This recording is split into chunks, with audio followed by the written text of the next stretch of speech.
어제 예배를 준비하고 집을 가는데 촉촉히 이슬비가 내리더라고요. 비가 내리면 항상 기도가 나와요. 무슨 기도가 나오냐면, 하나님, 저 비처럼 우리에게 성령의 단비를 부어 주옵소서. 나와 나의 가정에게, 또 교회와 사랑하는 성도들에게 은혜의 단비를 부어 주옵소서. 그렇게 기도가 나와요. 또 연이어서 기도가 나오는 거죠. 그게 목회자의 마음 아니겠습니까? 하나님, 이렇게 비가 오는데, 우리 사랑하는 성도들 교회 오는데 불편함 없도록 지켜주옵소서. 그렇게 기도가 나와요. 하나님께서 우리의 기도에 응답하여 주실 줄 믿습니다. 또한 목회를 하면서 간절히 기도하는 것들이 있어요. 무엇이냐면, 하나님 보게 하여 주옵소서. 그렇게 기도를 합니다. 믿음의 눈이 열려 하나님 나라를 바라보게 하옵소서. 사도 바울이 그랬습니다. 하늘 위에 하늘. 성경은 그것을 가리켜 셋째 하늘이다, 그렇게 말을 하는데요, 사도 바울이 이 셋째 하늘을 바라보고 인생의 목표가 바뀌었어요. 그날에 하나님 나라에서 내게 베푸실 상급을 바라보니 내가 경주하는 자와 같이 달려가겠다, 이렇게 바뀌게 됩니다.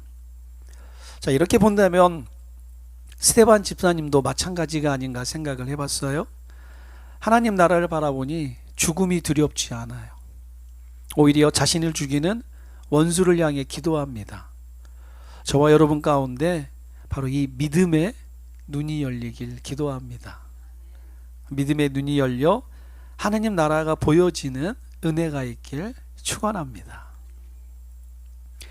요한계시록 20장 12절로 15절의 말씀을 보시면요, 사도 요한도 보게 돼요.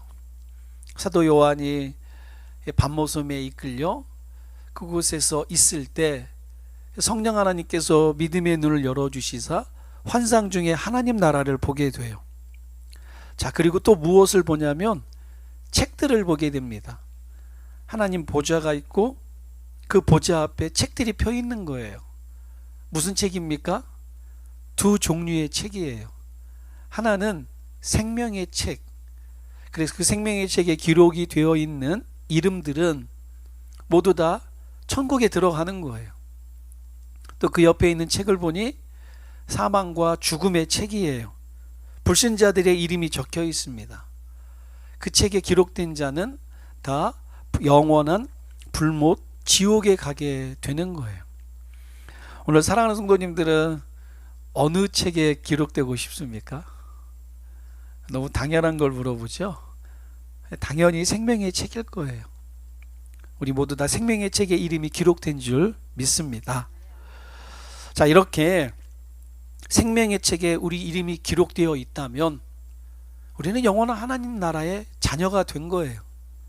자, 하나님의 자녀가 되었다라면 오늘 단 하루를 살더라도 하나님이 찾으시는 예배자, 하나님이 기뻐하시는 하나님의 사람으로 하루하루 믿음으로 살아내야 할 줄 믿습니다.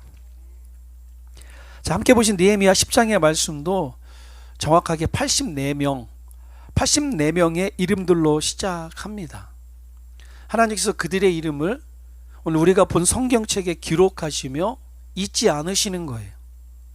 자, 이들의 이름은 헌신된 사람들의 이름이에요. 하나님 나라를 위해 목숨 건 84명의 이름을 하나님이 기록하고 있다는 것이죠. 자, 함께 보신 느헤미야서의 특징 중에 하나가 있다면 이 헌신된 사람의 이름을 한 명도 빼놓지 않고 기록하고 있다는 거예요.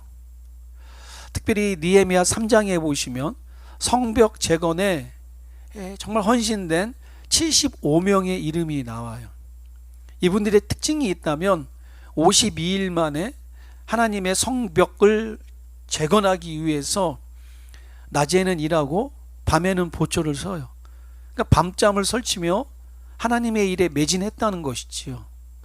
그리고 이들은 남들보다 2배로 일을 하는데 한 손에는 쟁기를 들고 다른 한 손에는 이 창과 방패를 가지고 일을 하는 거예요. 얼마나 힘들겠습니까? 두 손 갖고 일을 해도 힘든데 한 손에는 쟁기를 갖고 일을 하는 거예요. 그리고 행여나 적들이 찾아오면 그 적들을 막아내기 위해서 반대편 손에는 창과 방패를 들고 일을 하고 있는 거예요. 오늘 이들의 헌신이 있었기에 우리가 함께 보시는 느헤미야 10장의 부흥회는 열리고 있는 거예요. 하나님께서 그러므로 이 헌신된 사람의 이름을 하나님의 마음 한복판에 기록하고 있는 거예요. 저는 우리 어노인팅 교회 성도님들이 느헤미야 3장에 나오는 이 75명과 똑같다 그렇게 묵상이 되더라고요. 하나님께서 여러분 한 분 한 분의 수고와 눈물이 있었던 걸 알고 계십니다. 그래서 오늘 이렇게 우리가 뜨겁게 예배를 드리는 거예요. 여러분 한 분 한 분의 기도와 헌신이 있기에 우리의 내일은 더 밝을 거예요. 무너졌던 성벽에서 부흥회가 열리는 것처럼 오늘 이 시대에 우리 교회를 통하여 부흥의 역사가 일어나게 될 줄 믿습니다. 하나님께서 사랑하는 성도님들의 눈물과 헌신을 기억하십니다. 아멘. 앞에서 말씀드린 이 84명의 헌신된 사람들, 제사장과 레위인들이에요. 이분들의 특징이 있는데 이분들이 누구냐 하면 앞서 본 느헤미야 8장에서 학사 에스라가 수문학 광장에서 하나님의 말씀 율법책을 낭독하죠. 자, 그러자 그 말씀이 울려 퍼질 때 수많은 백성들이 그 말씀을 받고 울기 시작해요. 당연한 것 아니겠습니까? 하나님의 말씀을 몰라서, 하나님의 뜻을 몰라서 나의 아버지와 내가, 우리 자손이 죄를 범했다라는 거예요. 그러며 가슴을 치며 어찌할꼬 어찌하면 좋단 말인가 우는 거예요. 울면서 회개하며 결단하는 거예요. 이 모습을 바라본 제사장과 레위인들이 옆에서 백성들에게 권면을 하는 거예요. 울지 마라. 오늘은 하나님의 성일이다. 하나님께서 우리에게 주신 은혜의 날이다. 이 기쁘고 감사한 날 울지 마라. 오히려 축제의 날로 여기며 고기를 먹어라. 단 것을 먹어라. 행여 준비하지 못한 사람이 있다면 너희의 것을 나누어 주어서 같이 먹고 마시며 힘을 내라 라고 말하고 있어요. 자, 그 옆에 있던 사람들이 바로 제사장과 레위인들이라는 거예요. 오늘 이 84명의 사람들이라는 거예요. 그리고 그 다음날 이들에게 하나님의 열심이 찾아오자 다시 더 말씀을 배우고 싶은 거예요. 말씀을 너무 듣고 싶은 거예요. 그래서 다시 한번 학사 에스라에게 찾아가서 부탁을 합니다. 우리에게 말씀을 더 가르쳐 주시옵소서. 하나님께서 무엇을 말씀하는지 하나도 빠짐없이 말씀해 주옵소서. 그러자 에스라의 집에서 학자 에스라와 함께 다시 말씀의 사경에, 말씀 앞에 젖어드는 은혜의 시간을 갖게 됩니다. 자, 말씀을 배우다 보니 말씀 가운데 초막절을 지키라는 말씀을 배우게 돼요. 그래서 이스라엘 백성들이 7월 14일부터 21일까지 7일 동안 이 초막절의 절기를 지키는 거예요. 자, 그리고 난 다음 오늘 하나님 앞에 결단하는 거예요. 무엇을 말하는 것입니까? 말씀 앞에 은혜 받고 하나님 앞에 새롭게 결단하는 이 부흥회를 마치고 난 다음 이들이 결단하며 하나님께 약속을 하는 거예요. 이 결단이 없으면 부흥회를 한 의미가 없어요. 하나님의 말씀으로 은혜를 받은 사람은 결단하는 데까지 나가야 되는 거예요. 그래야 진정으로 은혜 받은 자의 삶이 되는 거예요. 이화여자대학교 총장을 지낸 김한란 박사님이 이런 책을 쓰셨어요. 하나님은 공짜가 없다. 그 책에서 하나님께서는 우리가 심은 것보다 훨씬 더 많이, 신명기 28장의 말씀인데요, 누르고 흔들어 넘치도록 주시는 하나님이시다, 이렇게 말을 해요. 그러면 그럽니다. 공짜는 없다. 믿음으로 심어라, 믿음으로 행하라는 거예요. 바꾸어서 말하면 심지 않으면 거둘 게 없어요. 행하지 않으면 거둘 게 없다는 뜻이죠. 시간이 흘러 저와 여러분의 삶을 돌아보게 될 거예요. 내가 심은 것 하나님께서 다 기억하십니다. 내가 헌신하신 것 하나님이 다 기억하십니다. 그리고 하나님의 때에 하나님의 방법으로 내가 기대한 것보다 하나님은 더 크게 넘치게 주실 거예요. 그게 바로 저와 여러분이 받게 될 하나님의 은혜인 줄 믿습니다. 자, 헌신된 이들로 시작한 부흥회, 이 두 번의 부흥회를 통해서 이들은 어떤 결단을 내리고 있을까요? 오늘 본문 29절부터 쭉 함께 보시면 이들의 결단을 보게 되는데요. 함께 읽지는 않았지만 본문 29절에 보시면 이들이 은혜를 받고 난 다음 맹세를 하는데 어떤 맹세를 하느냐? 저주의 맹세를 해요. 저주의 맹세? 예, 맞습니다.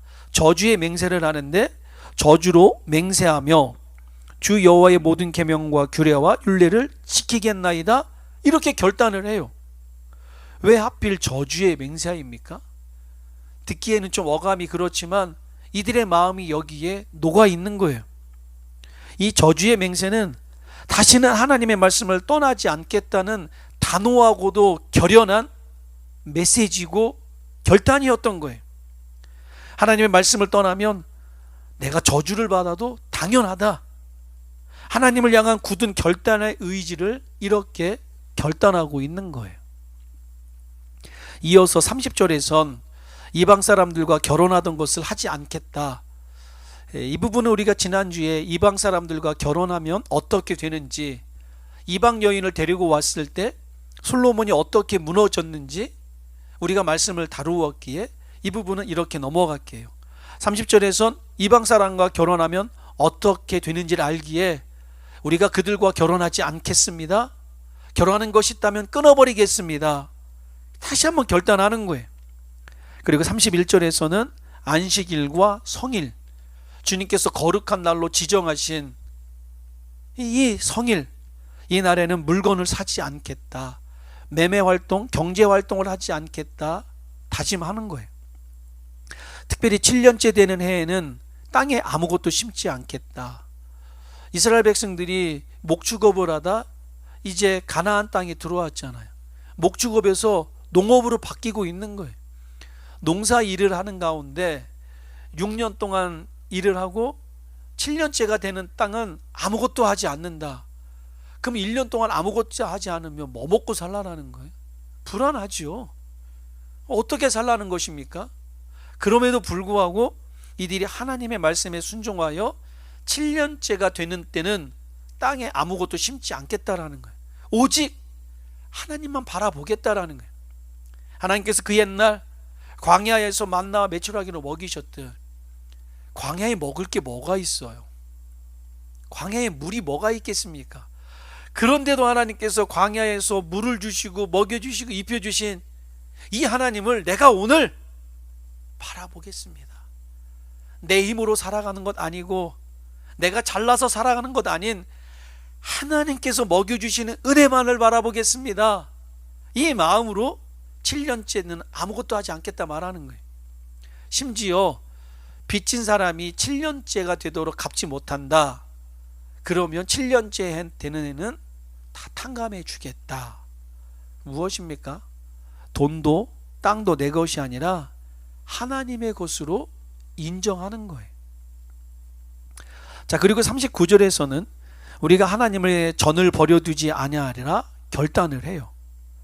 그리고 그것에 대한 구체적인 내용들이 32절로 39절까지 기록되어 있습니다. 32절 말씀을 보시면 세겔의 3분의 1을 수납하여 하나님의 전을 위하여 쓰게 하되, 이런 말씀이 있죠. 당시 세겔을 나라의 세금을 낼 때 사용한 돈이에요. 백성들 가운데 공통화폐로 쓰여던 돈이라는 거예요. 그 돈을 나라의 세금으로 바치는 거예요. 그럼 나라에서 그 세금을 받아 나라를 운영하잖아요. 뭐 쓸 데가 얼마나 많이 있겠습니까? 그런데 뭐라고 말을 하는 거예요? 백성들의 리더들이 말하길 그렇게 백성들이 낸 세금의 3분의 1을 따로 구별하여 하나님의 전과 제사장들과 레위인들, 오직 하나님의 일을 하는데 3분의 1의 세금을 쓰겠다. 놀라운 것이죠. 지금 세금을 걷어들여도 모자를 판에 그 걷어들인 세금 가운데 3분의 1을 하나님의 나라를 위해 쓰게 하겠다. 이 백성들과 리더들이 진심으로 회개하고 있는 거예요. 그래서 성 어거스틴이 그런 말을 하죠. 주머니의 회개가 일어나지 않곤 진정한 회개는 없다. 그들 스스로의 물질에 온전한 헌신을 하고 있는 거예요. 35절에선 토지 소산물의 만물과 각종 과목의 첫 열매를 여호와의 전에 드리기로 땅에서 거두어들인 쌀과 밀, 보리 등등 첫 번째 난 것을 하나님께 드리겠대요. 각종 과목의 첫 열매를 여호와의 전에 드리겠다. 열심히 수고하여 거두어들인 첫 번째 열매를 하나님께서 주셨기에 하나님께 올려드리겠다 고백을 해요. 그리고 36절에선 살아있는 것들의 처음 것, 자기 자녀들의 장남도, 살아있는 것들의 첫 번째 것도 하나님의 전에 드리겠다 고백을 해요. 하나님의 전에 드려서 믿음의 사람으로 키우겠다. 그들이 하나님의 전에서 어린 사무엘과 같이 제사장들과 레위인들을 도와 하나님을 섬기는 일에 우리 자녀를 드리겠다 말하고 있는 거예요. 자, 그리고 37절에서는 11조를 하나님께 드리겠다 고백을 합니다. 자, 하나님께서 정하신 성경의 법으로 보면 11조는 헌금이 아니에요. 무슨 말입니까? 11조는 말 그대로 하나님의 것이에요. 하나님의 것이기에 하나님께 다시 돌려드리는 건 당연한 거예요. 그런데 11조를 내 것이라 착각하기에 내 것으로 만드는 이게 문제인 것이지, 11조는 말 그대로 하나님의 것이에요. 그러므로 하나님께 돌려드리는 게 맞는 거예요. 헌금은 자원하여 드리는 것이기에 믿음의 분량대로 드려요. 그러나 11조는 믿음의 분량이 아니에요. 소득의 10분의 1을 하나님의 것이기에 하나님께 올려드리는 거예요. 이게 바로 11조의 진정한 성경적인 개념이 됩니다. 자, 이들이 이렇게 삶의 결단과 물질의 결단, 이렇게 결단을 한 이유가 있습니다. 이들이 말씀을 배우고 나니, 회개하고 나니까 무엇이 먼저이고 무엇이 나중인지를 알게 된 거예요. 무엇이 중요하고 무엇이 덜 중요한지를 알게 된 거예요.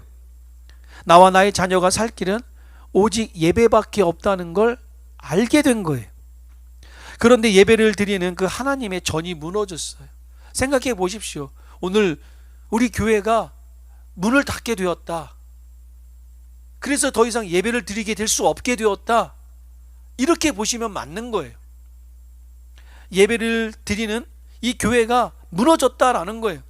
무너져서 예배가 소홀해졌다. 이런저런 이유로, 먹고 살기 바쁘다는 이유로, 이런저런 이유로 예배가 소홀해진 거예요. 예배가 무너지니 예배를 인도하던 제사장들이 하나님의 전을 떠나요. 하나님의 전에서 일을 하던 레위인들이 떠나가요. 이제는 예배를 드리고 싶어도 드리지 못하는 거예요. 악순환이 반복되고 있는 거예요. 악순환이 계속해서 반복되고 있어요. 나와 나의 자녀가 예배를 등한시했더니, 그랬더니 예배가 무너지고, 예배가 무너지니 예배를 인도하던 제사장들이 없어지고, 제사장들이 없어지니 또 말씀이 없어지고, 말씀이 없어지니 하나님의 뜻을 모르게 되고, 하나님의 뜻을 모르니 죄를 범하게 되고, 죄를 범하게 되니 고통과 눈물이 찾아오는 거예요. 자, 고통과 눈물 가운데 하나님께 다시 예배를 드리러 갔더니 이미 성전은 무너졌고 불탔고, 성전에서 일을 하던 제사장은 없고 레위인들은 없고, 예배를 드리고 싶어도 못 드리게 되는 이 가슴 아픈 현실을 맞이하게 되었다라는 거예요. 자, 그런데 이제는 알았다라는 거예요. 나와 나의 자녀, 나의 아버지가 왜 이렇게 고통당하는지 알았다라는 거예요. 그러므로 이제는 어떠한 이유로든 하나님의 전에서 드리는 예배를 소홀히 하지 않겠다 이들이 결단합니다. 하나님의 것을 하나님께 다시 올려드리겠다 결단하는 거예요. 내가 가지고 있는 재물과 재능을 들여서 하나님의 전을 위하여 아낌없이 쓰겠다 고백을 해요. 자, 그래서 제사장들과 레위인들이 예배에 집중하도록 섬기겠다 말을 해요. 하나님의 사람들이 하나님의 일을 하도록 우리가 열심히 돕겠다 결단을 해요. 그리고 그 단호한 결단을 39절에 이렇게 고백을 하는 거예요. 우리가 우리 하나님의 전을 버려두지 아니하리라. 이제는 결단코 하나님의 전을 버려두지 아니하리라 결단하는 거예요. 이스라엘 백성들이 바벨론 포로에서 본국에 돌아와요. 돌아왔더니 우리가 느헤미야서를 본 것처럼 예루살렘 성벽이 무너졌고 예루살렘 성전터가 무너졌어요. 그런데 이들이 살아가야 될 집도 무너진 거예요. 집이 무너지다 보니 어떡합니까? 하나님의 성전을 짓는 것보다 자기의 집을 짓기에 바빴어요. 하나님의 성전은 무너진 것은 상관없어요. 오늘 내가 먼저 살아야 되는 거예요. 내가 먼저 살아가야 하기에 내 집을 짓기에 바빴어요. 하나님께서 서운하신 거예요. 그래서 학개서를 통해서 말씀하시는 거예요. 너희가 너희의 집을 지키는 바빠도 하나님께 예배드리는 이 성전은 너희가 버려두었구나. 하나님의 서운함이 학개서에 그대로 녹아 있어요. 사랑하는 성도 여러분, 진실로 하나님의 마음이 이 속에 있다면 결코 방치할 수 없는 것들이 눈에 보이기 시작합니다. 어디입니까? 무엇입니까? 오늘 본문의 말씀으로 보면 하나님의 전. 오늘 신약 시대로 와선 교회가 보이기 시작하는 거예요. 하나님의 눈으로 이 교회를 보시기 바랍니다. 하나님이 마음에 머물러 있는 이 교회를 더욱더 사랑하시길 바랍니다. 하나님의 교회에서 예배가 소홀히 되지 않도록 목숨 거시기 바랍니다. 정작 우리가 목숨 걸어야 할 곳이 있다면 예배예요. 하나님께 목숨 걸고 이 예배 드리는 자를 하나님께서 어찌 모른다 말씀하시겠습니까? 하나님의 교회에서 말씀과 찬양과 기도가 멈추지 않도록 여러분 스스로 믿음의 결단을 하는 거예요. 오늘 본문에서 이스라엘 백성들이 그러지 않아요. 그들 스스로 결단을 했대요. 학사 에스라가 야, 이 사람들아, 너희들 이러면 안 돼. 이렇게 해야 돼. 학자 에스라가 권면한 게 아니에요. 총독 느헤미야가 당신들은 이렇게 해야 합니다. 야단친 것도 아니에요. 말씀을 받고 나니 하나님의 은혜가 이 속에 들어오니 자신들이 무엇을 잘못한지 아는 거예요. 내가 하나님의 전을 버려두었구나. 내가 하나님께 올려야 할 11조를 내가 떼먹었구나. 내가 나와 나의 자녀를 믿음으로 살지 못하게 만들었구나. 그들 스스로 아는 거예요. 그리고 그들 스스로 결단하는 거예요. 어떤 결단? 저주의 결단. 내가 다시는 하나님의 전을 버려두면 내가 저주가 임할 것이다. 내가 11조를 떼먹으면 저주가 임할 것이다. 내가 기도하지 않고 예배하지 않으면 저주를 받아도 마땅하다라는 이 고백으로 이들이 하나님께 나아가는 거예요. 우리가 우리 하나님의 전을 결단코 버려두지 아니하리라. 이스라엘 백성들의 고백이 저와 여러분의 고백이 되시길 축원합니다. 사랑하는 성도 여러분, 이렇게 교회에 집중하며 예배에 집중하다 보면 하나님의 마음을 알게 될 거예요. 하나님은 이 땅 모든 교회가 마지막 한 영혼까지 구원받기를 원하십니다.